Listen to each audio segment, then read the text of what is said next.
Hi, it's Jim Garrity of National Review at CPAC on the second day. Our next guest really deserves no introduction, or needs no introduction. Ralph Reed. Deserve no introduction. You deserve no introduction. You have nothing introduction. You know this man. Thanks for that, Jim. Exactly. I appreciate that. All right, so it's been kind of a strange political environment. We've had, obviously the economy has been front and center for a really long time. Foreign policy and national security, which kind of withdrew for a while, and we're having a quasi-isolationist moment of the GOP. Well, now all of a sudden we're not so isolationist, and that Putin's taking over Crimea and the Ukraine. And yet, the grassroots of the Republican Party has always been social conservatives and Christian evangelicals in this group. Is the party kind of taking them for granted in this issue environment, or are they still kind of there and ready to go and as nervous about what they're seeing happening to their country as anyone else? Or what's kind of the mood of the evangelicals in this moment? Yeah, I mean, I think that you're certainly right that when Russia goes in and violates the sovereignty of a sovereign nation and seizes its airports and its ports, I mean, it's a serious international crisis. But even as that has been going on, you look at the court cases that are proceeding under the HHS mandate, the Little Sisters case, the Hobby Lobby case. I mean, that's a big issue. You look at Eric Holder 2 weeks ago, essentially encouraging state attorneys general not to defend their marriage statutes. You look at the veto by Governor Jan Brewer, the unfortunate veto, in my view, of the religious liberty bill in that state. These issues are never going to go away. And my advice, Jim, whether they're candidates or whether they're public policy organizations, is don't ever believe the myth that these issues are not going to raise their head, because they always will. Whether it's in the context of Obamacare, whether it's in the context of the budget, whether it's in the context of some unexpected court decision. I mean, I remember when I was working on the Bush campaign in 2004, the George W. Bush campaign, and the Massachusetts Supreme Court, like a lightning bolt from the sky, nobody saw this coming, imposed same-sex marriage by judicial fiat. And the President of the United States had to take a position on that. So, I know there are a lot of people who would like these issues go away. I know they'd like not to talk about them, but that's never going to really be realistic. One of those kind of socially oriented issues that's flaring up a lot more than I might have expected was school choice. You saw Governor Jindal trying to implement a program and having to fight the Department of Justice on that one. And then recently, Bill de Blasio, the newly elected mayor of New York City, has somehow decided that horse-drawn carriages and charter schools are the two biggest threats of the city, and he's got to crack down on those. Crime is fixed, the economy is great. Sort of the way Bloomberg went after big gulps. Yeah, exactly. The Slurpee, saving us from the Slurpee menace. So I'm just kind of surprised by this mentality. Like, are you surprised by the pushback against charters and against school choice? I'm not, and I'll tell you why. Right. I've been involved in the school choice and education reform issue for a long, long time, and I think, I'm a big believer. Sometimes there are cataclysms that sort of seismically shift the political terrain, and you can win very quickly on a big issue. But most of the time, I'm a big believer in bold incrementalism. That is to say, you set a bold and audacious goal, and you achieve it incrementally. Now, back in the old days, we used to try to pass statewide voucher plans by either referendum or legislatively, and we failed miserably.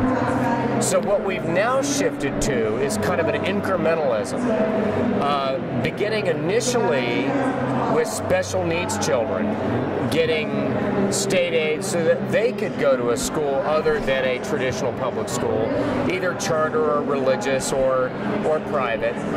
And now you've got this plethora, this outpouring of charter school opportunities, some of them public schools, some of them non-traditional, some of them private, some religious. And I think that the teachers' unions sense that the tide is turning. Why?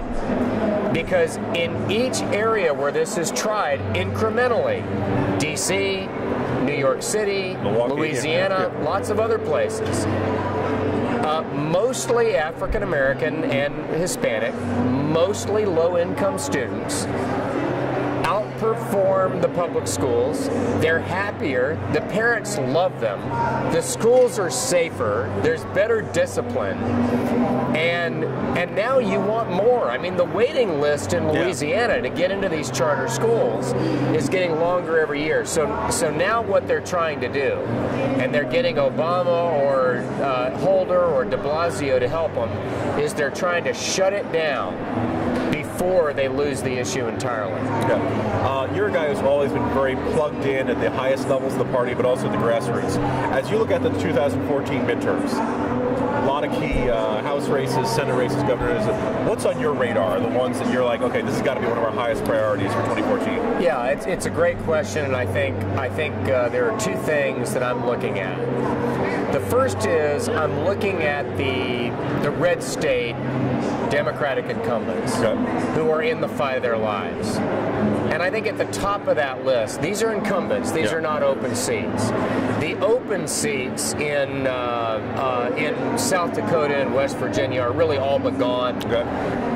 Montana may be gone, but they persuaded Baucus to resign, and they appointed Walsh, the lieutenant governor, as the incumbent. So technically, he's the incumbent.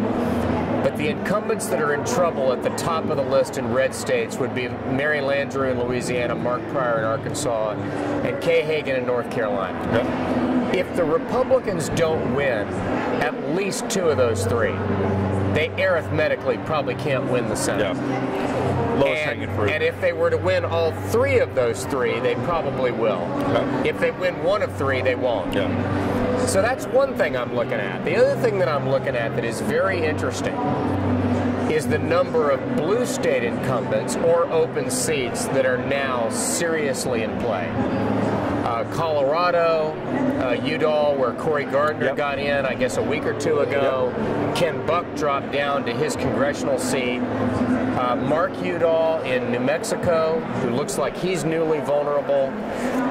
The open Levin seat in Michigan, where that race is basically within the margin of error. And I could go on. So I think those are the two to watch. I mean, what I will tell you is this. You can never predict the outcome of U.S. Senate races. You're always surprised. You win some, you think you're going to lose, and you lose some, you think are in the bag. But here's the key.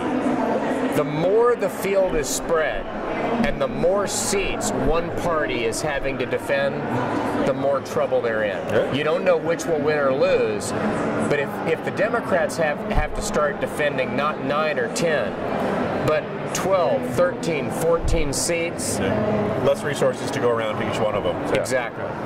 The other aspect I'm seeing more conservatives talk about is kind of two kind of races that don't get a ton of attention. One is state Supreme Court races in the states that have elect their Supreme Court justices, and state attorney generals. And not just as, oh, this guy that runs for governor down the road, but suddenly realizing that if you're a Scott Walker type, the kinds of reforms you want to enact can really get impeded by a hostile state Supreme Court, or if you don't have a state attorney general who's willing to defend what you've just enacted there. So, any of those come to mind, or is that just something that, because as you have a conservative realizing that, well, having a governor and a state legislature isn't quite enough to really enact conservative reforms if you don't have that backstop. I think it's critical everywhere where the AG position is up. And I think Michigan, where I was yesterday, by the way, the governor, Snyder, looks pretty good, but because of the demographics of the state, it'll be very competitive.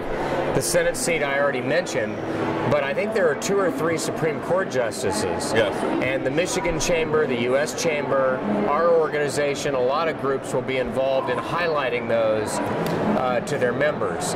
And, for example, in Virginia in 2013, there were a lot of groups that either pulled out or pulled back on their spending when it looked like Cuccinelli was so far behind. We never did at Faith and Freedom, and the reason why was that AG race, which, as you know, was, it was a couple hundred votes. It went to a recount, and it was really disappointing for us. But yes, those attorneys general really matter. Ralph Reed, thanks very much for joining us. Thanks, Jim. Appreciate all you guys do at National Review. Thank you.